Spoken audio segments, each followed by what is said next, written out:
नमस्कार, आप देख रहे हैं सुप्रभात बिहार। मैं हूं आपके साथ अलीम अतहर। छपरा के गरखा थाना क्षेत्र के मोतीराजपुर में अपराधियों ने 13 लोगों को घर से बुलाकर गोली मार दी, जिनमें 2 लोगों की मौत हो गई जबकि एक अन्य घायल है। इस घटना के बाद स्थानीय लोगों ने एक आरोपी को पकड़ लिया और रस्सी में बांधकर जमकर पिटाई की, जिसमें आरोपी की मौत हो गई। घटना के बाद गांव में पुलिसकर्मी कैंप कर रहे हैं।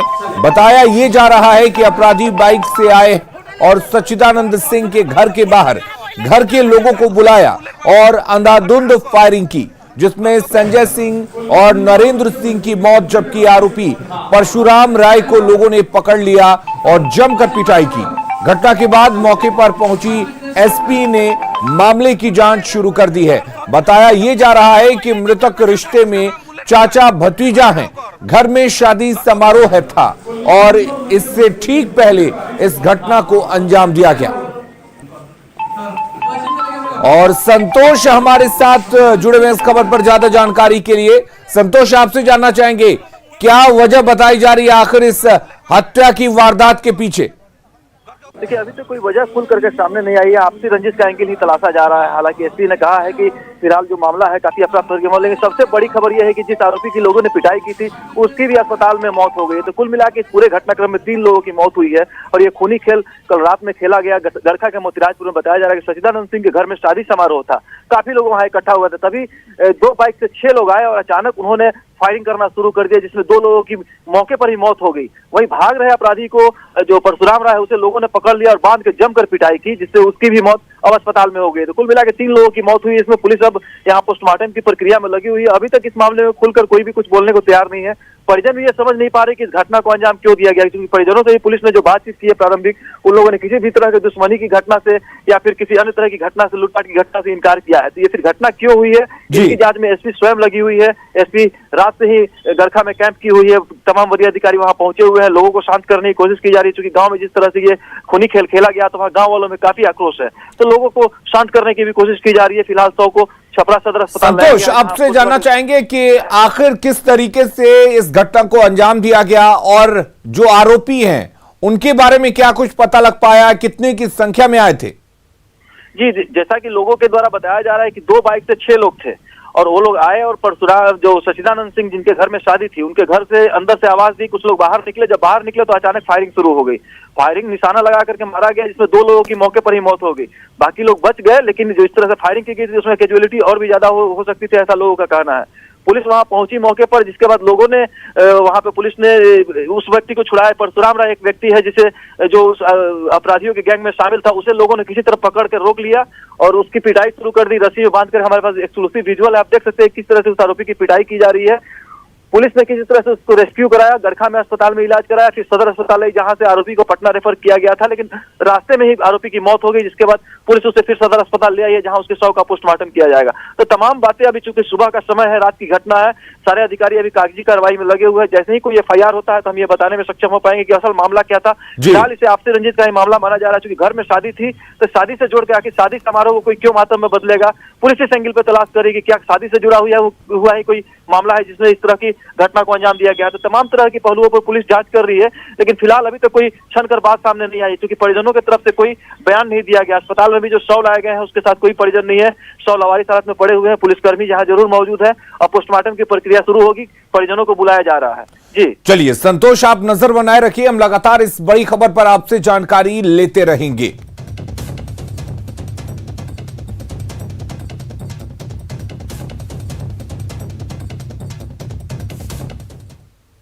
अगली खबर का रुख करते हैं। मुजफ्फरपुर पुलिस ने शराब सिंडिकेट का खुलासा करते हुए कई लोगों को गिरफ्तार किया है, जिनके पास से शराब के साथ ही 4,19,000 रुपए कैश बरामद किए गए हैं। ये लोग बाहर से शराब लाकर शहर में सप्लाई करते थे, कई जगहों पर इसकी सप्लाई होती थी। धंधे का मास्टरमाइंड दीपक कुमार बताया जा रहा है, उसकी निशानदेही पर कई जगहों पर छापेमारी की गई है। गुप्त सूचना के आधार पे पुलिस के द्वारा रेड किया गया। रेड के दौरान कुछ मात्रा में शराब भी मिला है और 4,20,000 रुपये की भी बरामदगी हुई है। काजी मोहम्मदपुर थाना के द्वारा विधि सम्मत कार्रवाई की जा रही है। मुंगेर के बरियारपुर थाना क्षेत्र के स्टेशन रोड में एक दर्दनाक हादसा हुआ है, जिसमें ट्रक की चपेट में आकर एक युवक की मौत हो गई। घटना तीन बिटिया मोड़ के पास की है। हादसे की तस्वीरें सीसीटीवी में कैद हो गई। आप अपने टीवी स्क्रीन पर देख सकते हैं कि काले रंग का कपड़ा पहने एक युवक दौड़ते हुए ट्रक के आगे आ जाता है। उसके बाद दूसरा शख्स ट्रक के पास जाता है। तभी काले रंग का कपड़ा पहना हुआ शख्स ट्रक के सामने गिरते हुए दिखता है और उस शख्स को ट्रक ने कुचल दिया। युवक की घटनास्थल पर ही मौत हो गई। सीसीटीवी फुटेज में साफ देखा जा सकता है कि युवक चलते ट्रक के आगे आने के कारण पहले तो ट्रक के सामने लटक जाता है और फिर वो ट्रक के नीचे आ जाता है। हादसे के बाद आक्रोशित परिजनों ने बरियारपुर 3 बटिया चौक के पास स्टेशन रोड मार्ग और बादशाही पुल के पास एनएच को जाम कर दिया। बाद में पुलिस ने लोगों को वहां से हटाया।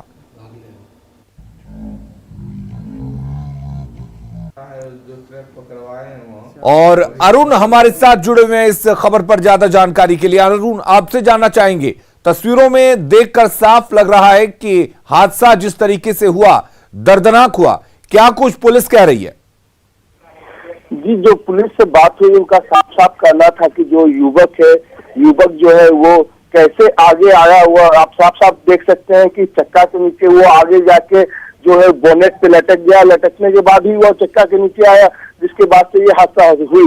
लेकिन ये जांच का विषय है कि कैसे आया, क्यों आया। लेकिन मौत के बाद का जो हंगामा हुआ, हंगामा के बाद अगजनी हुई। अगजनी के बाद जब तक जिला प्रशासन ने मुआवजा दिया, उसके बाद ही ये जाम हटा था। जी, लेकिन तस्वीरों में हम देख सकते हैं कि ट्रक को किसी ने नहीं रोका। ट्रक बड़े आराम से उस शख्स को कुचल के चलता बना है। जी जी, बिल्कुल। जो हम लोग देख सकते हैं, जो सीसीटीवी फुटेज में है कि ट्रक जो है कुचले के बाद वो भागता बना। किसी ने वहाँ पे एक्चुअली है कि वो 3 बटिया के बाद पुलिस की ड्यूटी वहाँ पे थी, लेकिन किसी ने भी ये नहीं देखा कि आप देख सकते हैं कि लोग भी वहाँ पे एकदम लोगों को भी ध्यान नहीं दिया और ट्रक जो है भागता हुआ निकल गया। लेकिन पुलिस ने कहा है कि ट्रक की पहचान हो चुकी है, उसे भी जल्द से जल्द गिरफ्तार किया जाएगा। चलिए, बहुत बहुत शुक्रिया आपका तमाम जानकारी देने के लिए।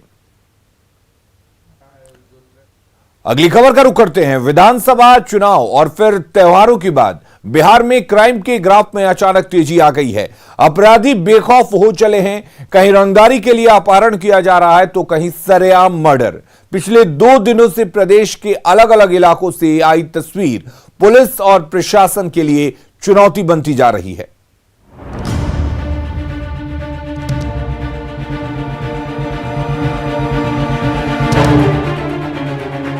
बिहार में पर्व त्योहार का माहौल खत्म होते ही अपराध का ग्राफ तेजी से बढ़ रहा है। पिछले 2 दिनों में प्रदेश के अलग अलग जिलों से आई तस्वीरें बयां कर रही है कि क्राइम का ग्राफ किस कदर बढ़ रहा है। गोपालगंज में कारोबारी संजीत गुप्ता की हत्या कर दी गई, जिसके विरोध में शहर के कारोबारियों ने अपनी दुकानें अनिश्चितकाल के लिए बंद कर दी है और आरोपियों की गिरफ्तारी होने तक आंदोलन जारी रखने की बात कही है।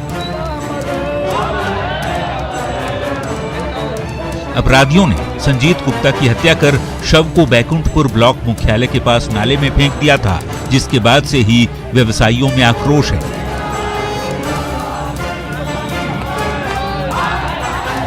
गोपालगंज में ही जमीन विवाद में अंधाधुंध फायरिंग की गई, जिसमें एक ही पक्ष के 8 लोग घायल हो गए। सभी घायलों को सदर अस्पताल में भर्ती कराया गया है। घायलों में महिलाएं भी शामिल हैं। बताया जाता है कि सभी घायल दलित समुदाय से। घटना थावे के जगदीश गांव की। बेगूसराय से ही अगली खबर है, जहां मामूली विवाद में एक शख्स ने अपने दोस्त की हत्या कर शव को उसके ही घर के सामने फेंक दिया। वारदात तेघड़ा थाना इलाके के चिल्लाई रामपुर की। बताया जाता है कि दोनों के बीच कुछ विवाद हुआ और फिर मामला खून करने तक जा पहुंचा। आरोपी फरार बताया जाता है। तो वहीं मुजफ्फरपुर में 5 करोड़ की लूट की कोशिश नाकाम हो गई। अपराधियों ने कैश वैन पर फायरिंग की, जिसमें वैन का ड्राइवर जख्मी हो गया। ड्राइवर ने कैश वैन को नाले में लुढ़काकर लूट से बचाया। वारदात सरैया थाना क्षेत्र के बरखा के पास की। वैन मुजफ्फरपुर से छपरा जा रही थी। ये पूरा प्रयास विफल हुआ है। केस में एफआईआर की गई है, आगे का इन्वेस्टिगेशन जारी है। इसमें जो है एक व्यक्ति को गोली लगी है और ऑलमोस्ट अटेम्प्ट हो गया था, लेकिन वहाँ मौजूद थे एक एएसआई मौजूद थे, जिनकी वजह से जो है ये पूरा कांड जो है विफल हो गया। Bureau report, news 18।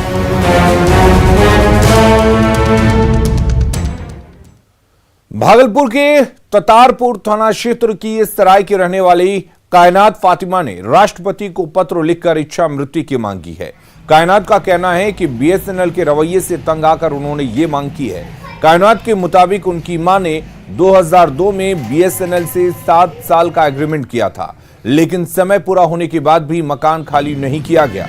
मकान खाली करने को कहने पर उन्हें परेशान किया जा रहा है। अब हम लोग अकेली महिला इस घर में रहते हैं और हमेशा इनके एसडीओ अर्धेंदु कुमार किसी न किसी पुलिस अधिकारी के साथ आकर के रात में हमसे ही सवाल जवाब तलब करने लगते हैं कि आप लोग हमें काम नहीं करने दे रही हैं, हमें परेशान कर रही हैं, जबकि ये सब उल्टा चल रहा है। अब मेरे पास कुछ बचा नहीं है, मैं बहुत ही निहत्ती हो गई हूँ और बहुत ही भय का माहौल है और मुझसे भी ये सहन नहीं हो रहा है, क्योंकि मैं अपनी बहनों की कितनी दिन तक जिम्मेदारी ले सकूंगी, वो भी अकेली महिला होकर। इस सब को देखते हुए मैंने सोचा है कि अब मैं प्रधानमंत्री से सिर्फ, मैं राष्ट्रपति से सिर्फ एक ही चीज़ की मांग करती हूँ कि वो हमें इच्छा मृत्यु के लिए मुझे एक टाइम दे दे ताकि मैं वही कर सकूं। समस्तीपुर नगर थाना क्षेत्र में एक निजी क्लिनिक में प्रसव के दौरान महिला की मौत के बाद परिजनों ने जमकर हंगामा किया। परिजनों का आरोप था कि अस्पताल प्रबंधन ने इलाज में लापरवाही की है और जिसके कारण महिला की मौत हो गई। परिजनों का आरोप है कि अस्पताल प्रबंधन ने महिला का प्रसव कराने के लिए 1.5 लाख रुपए लिए, लेकिन ऑपरेशन के दौरान जब महिला की मौत हो गई तो अस्पताल के डॉक्टर और कर्मचारी मौके से फरार हो गए। जानकारी के मुताबिक बिना विशेषज्ञ डॉक्टर और एनेस्थीसिया स्पेशलिस्ट के ऑपरेशन कर दिया गया, जिसकी वजह से मरीज की ऑपरेशन के बाद हालत खराब हो गई और बाद में उसकी मौत हो गई। मरीज की मौत के बाद गुस्साए परिजनों ने अस्पताल में जमकर हंगामा किया, लेकिन मौके पर पहुंची पुलिस ने लोगों को समझा बुझाकर मामला शांत कराया। अपना घर के तू चल गली छोड़ के क्या बात किन का खाता है।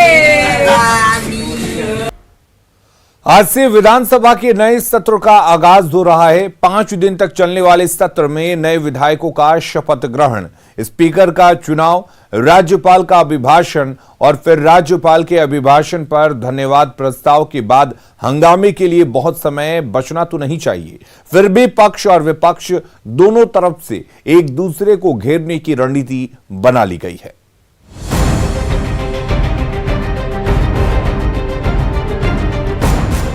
सत्र में विधानसभा के पहले सत्र का आगाज होगा। कोविड को देखते हुए सत्र के दौरान खास इंतजाम किए गए हैं। इस बार विधान परिषद का सत्र विधानसभा में और विधानसभा की कार्यवाही विधानसभा के विस्तारित भवन के सेंट्रल हॉल में चलेगी। सत्र को लेकर विधानसभा की सुरक्षा व्यवस्था कड़ी कर दी गई है। डीएसपी, इंस्पेक्टर और सब इंस्पेक्टर सहित 800 पुलिस जवानों को ड्यूटी पर लगाया गया है। विधानसभा के अंदर जीत का सर्टिफिकेट दिखाने के बाद ही विधायकों की एंट्री होगी। सत्र के पहले प्रोटेम स्पीकर जीतन राम मांझी ने व्यवस्था का जायजा लिया। अब एक एजेंडा फिक्स रहता है, उस एजेंडा के अनुसार डिस्कस करेंगे हम लोग। विधानसभा सत्र में हिस्सा लेने के लिए विधायकों के पटना पहुंचने का सिलसिला भी शुरू हो चुका है। कई विधायक जो है पहली बार जो चुन करके आए हैं वो उन्हें बंगला अलॉट नहीं किया गया है, लिहाजा उनके ठहरने के लिए विधानसभा के द्वारा होटलों में रूम बुक कराए गए हैं। तकरीबन 1 से 150 कमरों को पटना में अलग अलग होटलों में इस वक्त बुक कराया गया है। विधायक भी पहुंचने शुरू हो चुके हैं। मड़वाड़ी आवास गृह की ये तस्वीर हम दिखा रहे हैं, जहां पर सिंहेश्वर के विधायक हैं वो चंद्रहास चौपाल जी, वो यहाँ पर पहुंचे हैं। विधायक जी, कमरा बुक हो गया? हाँ, यहाँ बुक करा लिए हैं। विधानसभा का सत्र है और पहली बार विधानसभा के अंदर आप लोग जाइएगा और शपथ लीजिएगा। सोच भी नहीं पाए थे कि हम भी कभी विधायक बनेंगे। शुरू के 2 दिन विधायकों की शपथ में गुजर जाएंगे। उसके बाद 25 नवंबर को नए अध्यक्ष का चुनाव होगा। अगले दिन यानी 26 नवंबर को राज्यपाल फागू चौहान दोनों सदनों के सदस्यों को संयुक्त रूप से संबोधित करेंगे। सत्र के आखिरी दिन यानी 27 नवंबर को राज्यपाल के अभिभाषण पर धन्यवाद प्रस्ताव और सरकार की ओर से उत्तर दिया जाएगा। उसके बाद सत्र को अनिश्चितकाल के लिए स्थगित कर दिया जाएगा। हालांकि 5 दिन के सत्र में हंगामे के लिए बहुत समय तो नहीं होगा, फिर भी विपक्ष रोजी रोजगार और भ्रष्टाचार जैसे मुद्दों पर सरकार को घेरने की तैयारी में है, तो सत्ता पक्ष ने भी जवाब देने के लिए खास रणनीति बना रखी है। न्यूज 18 के लिए पटना से शैलेंद्र साहिल के साथ ब्यूरो रिपोर्ट। बिहार विधानसभा सत्र के ठीक एक दिन पहले कांग्रेस विधानमंडल दल की बैठक आयोजित की गई। पटना के एक निजी होटल में आयोजित इस बैठक में विधानसभा के सदस्यों के अलावा बिहार विधान परिषद के सदस्य भी शामिल हुए। बैठक में सत्र के दौरान पार्टी द्वारा उठाए जाने वाले मुद्दों पर चर्चा किया गया। पार्टी ने कई मुद्दों पर सरकार को घेरने की रणनीति बनाई है। कांग्रेस विधायक दल के नेता अजीत शर्मा ने बताया कि पार्टी पूरी तरह से इंटैक्ट है और विधायकों को तोड़ने का मंसूबा पालने वाले लोगों को कुछ हाथ नहीं लगेगा। बहुत सारी बातें उठेगी, लेकिन हम लोग एकजुट हैं और सब लोग मिलजुल के जनता की अपेक्षाओं पर खरा उतरेंगे। चाहे रोजगार का मामला हो, जो सरकार ने अनाउंस किया है उसको तो करना पड़ेगा, उनको नहीं करेंगे तो हम लोग आवाज उठेंगे और बहुत धारपूर्ण रहेगा। चाहे विधान परिषद हो या विधानसभा, हम लोग बड़ी जोरदार ढंग से निश्चित तौर पर आवाज बनेंगे और जनता के अपेक्षाओं पर खरा उतरेंगे। महापर्व छठ के दौरान कटिहार से ऐसी तस्वीर सामने आई जिसने समाज के तथाकथित ठेकेदारों की पोल खोल दी। पर्व के दौरान घाट पर तोड़फोड़ की गई, श्रद्धालुओं को डराया और धमकाया भी गया, लेकिन न्यूज 18 पर खबर दिखाए जाने के बाद मामले में प्राथमिकी दर्ज हुई। क्योंकि यह इलाका बिहार के डिप्टी सीएम का निर्वाचन क्षेत्र है, ऐसे में मामले पर सियासत भी तेज हो गई है। साथ ही पुलिस और प्रशासन पर सवाल भी खड़े हो रहे हैं। क्या है पूरा मामला, देखिए ये रिपोर्ट। कटिहार के रौतारा थाना इलाके के हथिया दियारा इलाके में महापर्व में बाधा डालने की कोशिश की गई। छठ के दौरान कुछ असामाजिक तत्व व्रतियों के पूजा करने में बाधक बने। पूजा घाट पर लगी सजावट को तहस नहस कर दिया। व्रतियों को डराया धमकाया गया। किसी तरह तो संध्या अर्घ्य लोगों ने किया, लेकिन दूसरे दिन सुबह के अर्घ्य के दौरान भी भय का माहौल रहा। आखिर क्यों आस्था के नाम पर समाज के ठेकेदार हेंकड़ी दिखाते और दादागिरी जताते नजर आए। वैसे स्थानीय लोगों ने मौके पर वीडियो बनाया और प्रशासन से न्याय की गुहार लगाई। ये वीडियो सोशल मीडिया पर वायरल भी हुआ, लेकिन पुलिस कह रही है कि उपद्रव की सूचना मिलते ही मौके पर सब कुछ ठीक कर दिया गया था।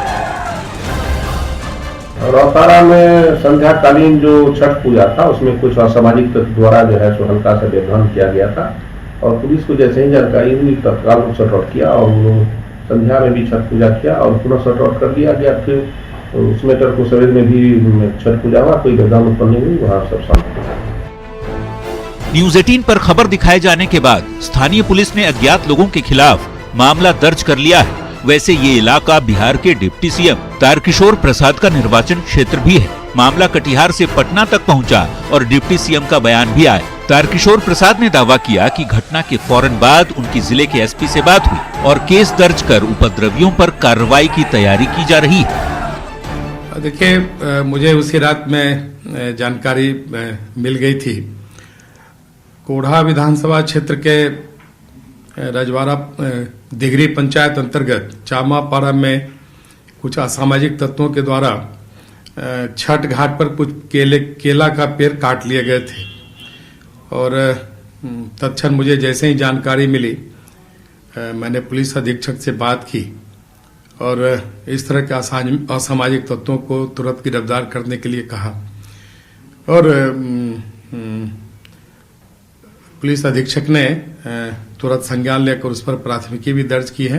छठ संपन्न हुआ, शांति व्यवस्था है और ऐसे तत्वों पर पुलिस सख्त कार्रवाई। खबरें लगातार जारी हैं, आप बने रहिए न्यूज 18 बिहार झारखंड के साथ।